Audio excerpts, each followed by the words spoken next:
Hey guys, so I've not made a video for a few weeks probably. I thought I should start something today. It's gloomy and boring outside. I thought I should make an effort, brighten up the day and go out and do something interesting. So let's go.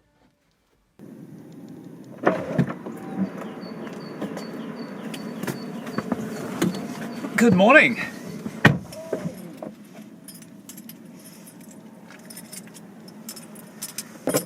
Freezing cold morning here.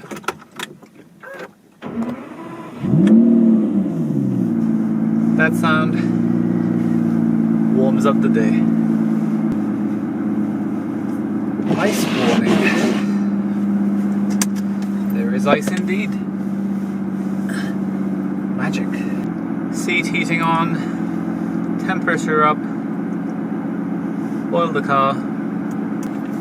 As I promised that I would make a video about what I do once I have over 1,000 subscribers.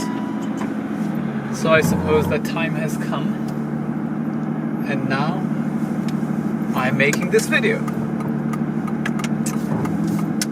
I don't know what the light is like because the sun is shining from all directions, so I hope this video looks sensible. Many of you have asked because I guess you're curious, and a couple of people, some young viewers, made comments to say, I want to do what he does and be able to get those cars. So it's very sweet to hear that, and it's good to have ambitions and goals. I think it's the day requires sunglasses. I don't know what it is with me. Recently I've started losing sunglasses. All my life I never lost sunglasses or anything for that matter. But recently I don't know why I keep losing them, and then I have to buy new ones, and they're not cheap.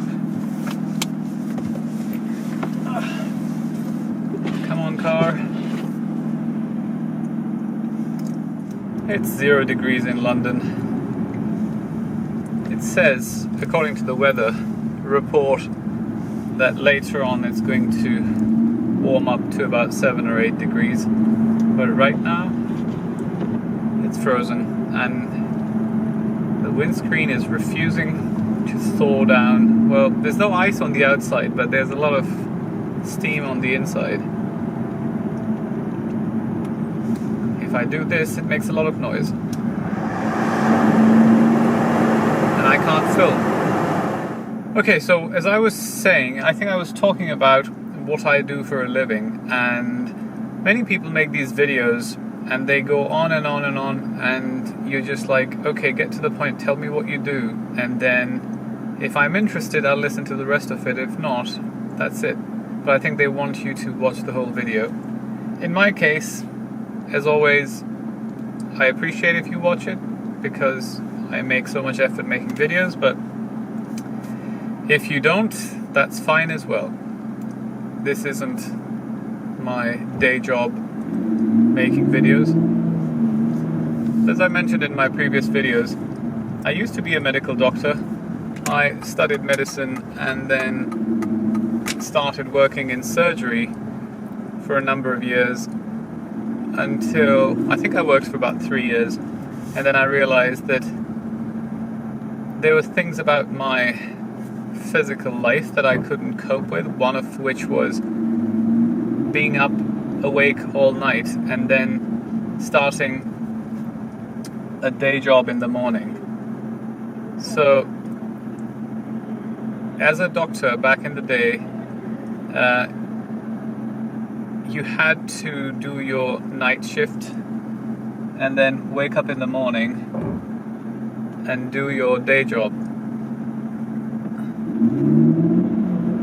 This has changed over the years with the EU regulations, but anyhow, back in the day, you had to work a lot, and I can't function if I don't have a good night's sleep. I feel like a zombie the next day. And when you're dealing with other people's lives, the last thing you want to do is not to be fresh and not to have a fully functioning mind. So after 3 years, I decided that I needed to do something else. Plus, I was very interested in technology, and it was a hobby. Whenever I had any spare time, I would spend doing stuff with technology. I spoke to one of my consultants at the time and said, look, I like what I do, I like helping people, but I'm not sure if I'm cut out for this in the long run. I'm not excited about coming to work every day. Half of the time I feel shattered. And he said, you're still very young. I think I was 29 or 30. Between 28 and 30, I can't remember exactly how old I was, but the point was that he said, you can do this for another 20, 30 years and look back and think, gosh, I wish I had changed. Or you can change now for a few years. If you don't like it, you can always come back. So I used to work for a private hospital from time to time, and I found out that hospital company owned several hospitals in London, and they were planning to buy 3 new hospitals. So I thought this would be a good opportunity. I went to the CEO and I said, look, I'm a doctor and I know how the patient care and all the processes work. I love technology and I understand you're buying these hospitals. Can I help with your mergers and integrations with these 3 hospitals? And he was very surprised and he said, well, I don't know, I can't make a decision, but I can get you in touch with our project team and our IT team, and you can have a chat with them, see what they say. Plus, we can't, if you start working in that role, we can't pay you your doctor's salary. Like, I'm fine to take a pay cut, which I did. I went to the other guys and I said, look, I don't want you to pay me, I don't want you to trust me, just give me a week's worth of unpaid work. If I can prove to you that I am good enough, then we can talk about the job. So within the first 3 days, I was offered a job and I took it. I helped with the merger and integration of those 3 hospitals into the existing group of, I think it was 9 that they owned. So I looked at the whole technology landscape and how everything worked, and then did the stuff that I thought was common sense, but apparently that was quite complex work, and they felt that I had delivered over and above what they expected. So within the first 6 months, I got a promotion, and at the end of the project, when all the work was complete, the CEO gave me an award. It was a good start, and I think everyone keeps telling you this, and I think it's very true. If you love what you do, you will be successful and you will enjoy it. So I don't miss being a doctor, because I went and started doing what I really enjoyed, and it was my hobby, and I ended up getting a job.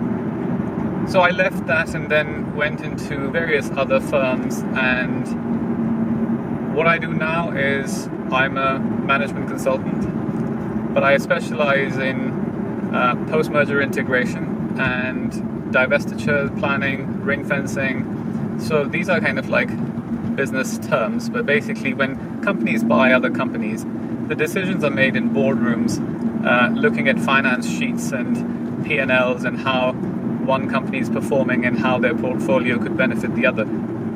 They can't, for various reasons, sometimes for shareholder value, sometimes for insider trading reasons, sometimes not to scare the staff. There's so many reasons why they can't discuss it openly and have everyone's input. So the decisions are made behind closed doors. Once the deal is done, then people like me come in to make sure that everything integrates and merges smoothly and people are not impacted. You can get value from that deal if you have any synergies that you can get. So all of that is very interesting, because I don't like doing business as usual, operational, mundane stuff that you do over and over again, the same thing. I like new challenges. So this kind of a job allows me to go into places which are completely unknown to me and to so many other people who work in those organizations, and then I help them bring everything together. I create new teams, sometimes virtual teams, sometimes real people who are there on site, and then bring everyone together. What I think I'm very proud of is the fact that I'm good with people, and I like bringing out the best in people. And several times in my life I have done this, where I've taken teams that were previously either underperforming or unhappy, and I've turned it around and made them really, really happy and very successful and high performing teams. And it's all because if you understand human nature and you make sure that people are happy in what they do, they'll be successful. You can buy people's time, you can't buy their brain. You can only buy their brain and loyalty if they are interested, and you can't buy it with money. You can buy it with love and care, and that's what I do. But before I take all this credit and look like a saint, I should point out that I was not always like that. I used to be a standard, typical boss who thought that if you check people in and out and make sure that they're in the office on time and they seem to be doing their work, then you get the job done. And then I used to worship Steve Jobs because everything that he said and did was true to my nature, and I used to think, he's perfect, he's just like me. Until I read a few books, and especially his autobiography, written by Walter Isaacson, I think.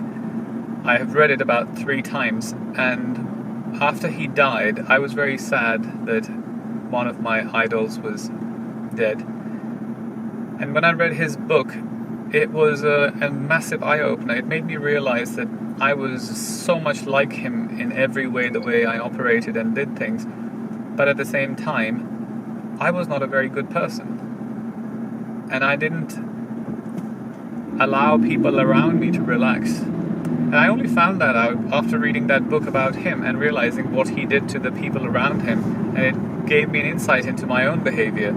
So for the following 2 years, I made it my mission to completely change the way I operate, and I turned everything around in my life in terms of how I treated my teams and how I got them to deliver. And then I realized that, wow, I have this skill that I never used, and I love working with people, and I really enjoy making them happy. And so it's very unfortunate that Steve Jobs died, but after his death, it really helped me understand who I am by reading all that.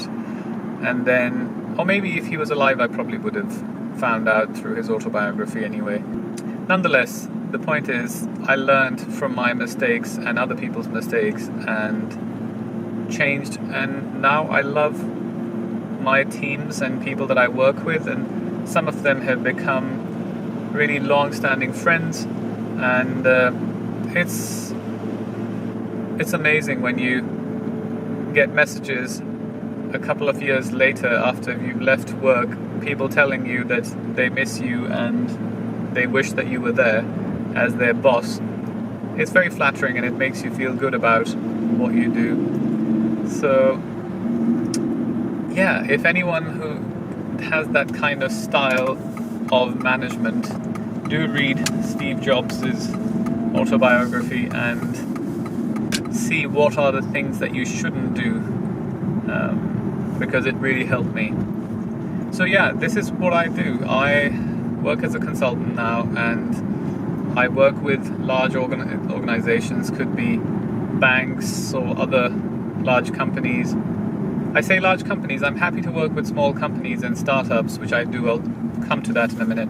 The fun thing about large organizations is that they're very complex, and there are lots of complications created by people's egos. There are complications created by systems, technologies, processes, and when you work through an integration or a large change program, it's so much fun to work through those complexities, create solutions that will fix the problems. So I work with the large corporations and banks, so with the whole regulatory-driven change that was forcing the banks to change the way they operate and start ring fencing and separating their retail and investment divisions. So I spent several years there doing that kind of work, and I sometimes work with companies that are selling parts of their company. So if a company is a very large organization and it has a part that is ready for sale, then I will go in, sort of separate it out, ring fence it, prepare it for sale. Once it's sold, then help it integrate with the other firms. So that's the kind of stuff I do. It's very interesting, it's very challenging, it's very different every time. My main thing is I like to work on things that are new and different rather than doing the same thing over and over again. And my job allows me to do that. I also have this motto or this way of thinking where I think that I don't like full-time permanent jobs where you have to work through certain parameters and then they judge you and then they do your annual reviews and then you're told whether you're good enough or not and all that. If I'm not good enough, fire me. Otherwise, let me get on with the job and I will make your business fantastic and amazing and successful. So that's why I work as an independent consultant, because it keeps me out of that sort of complicated world of corporate espionage. I love technology, and because it's been a hobby and a passion, I like doing software builds and coming up with new ideas and developments and things. Sometimes if I find an idea that I can either do myself, or if I find a bunch of young entrepreneurs or young, innovators who don't know how to set up a business but they know what to do, then I will sometimes partner with them and help them set it up and then sell it when the time is right for obviously an equity stake. That really is also a fun journey because you come up with new creations and ideas and set up new businesses that sometimes make money, sometimes don't, but the whole process is what's exciting. And also you end up helping people who don't really know how to do all these things. And for me, because I've done it for nearly 20 years now, it's very, very easy.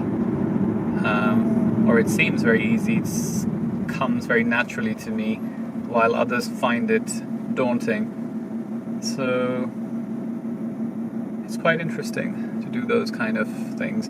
I also I don't think I could be a teacher because I'm really impatient and I have very low tolerance levels, but I like teaching, training people on the job. So I always tend to hire at least 10% of people in my team who are complete newbies to that world, but I choose them based on their ambitions and their hunger to do something, which always pays off because they deliver over and above what their job requires, and you get the satisfaction of giving someone, one, a job, and two, the knowledge transfer and the training that they otherwise wouldn't get, because the world just goes through CVs and ticks boxes rather than looking at people's talents.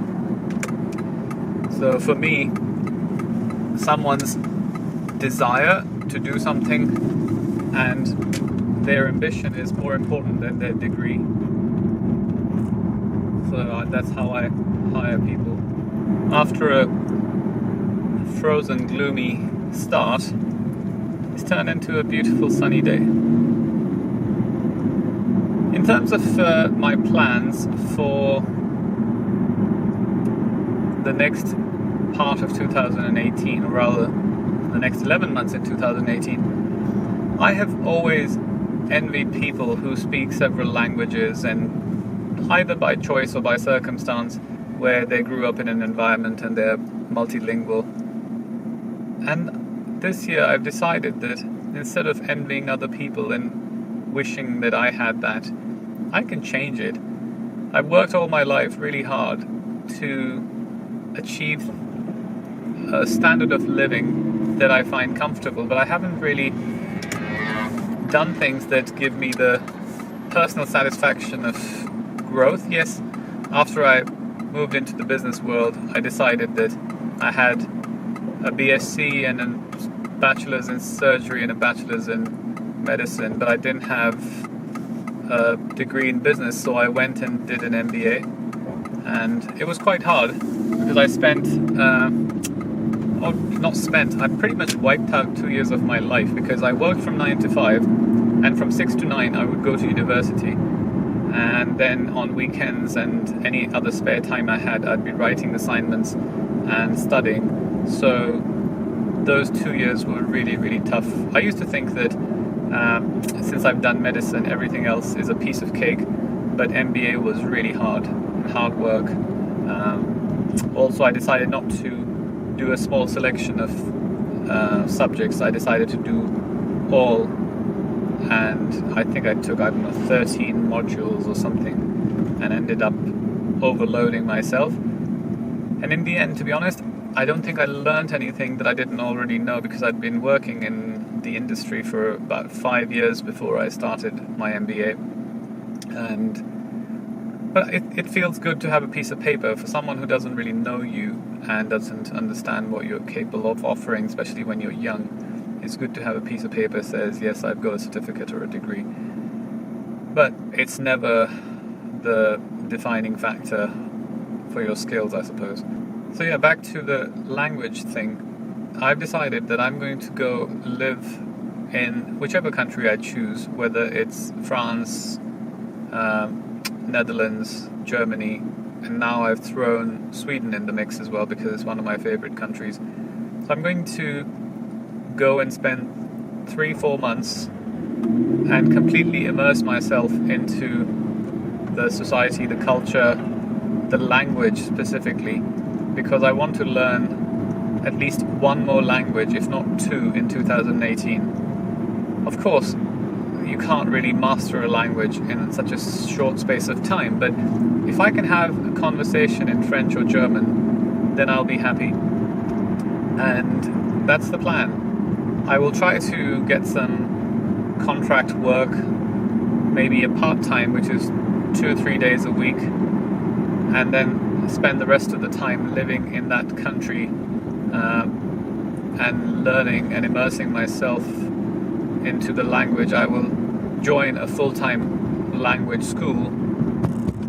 At the moment it's quite likely to be Germany, and I think all the feedback that I've heard and received from my viewers and my friends, it looks like it might end up being Munich, because everyone is telling me that Munich is the kind of place I would enjoy living in. So yeah, let's see where this goes. So yeah, watch this space, see where I end up. I'm heading out to Berlin, Frankfurt and Munich in February. Then I take a little short break to do some business due diligence and a little holiday in Malta. And then I'm going to Amsterdam for a few days to look at where I want to live and if it's the place that I could see myself living in. And then I come back, and then I think I'm going to go to Bordeaux. But we'll find out soon enough where I end up.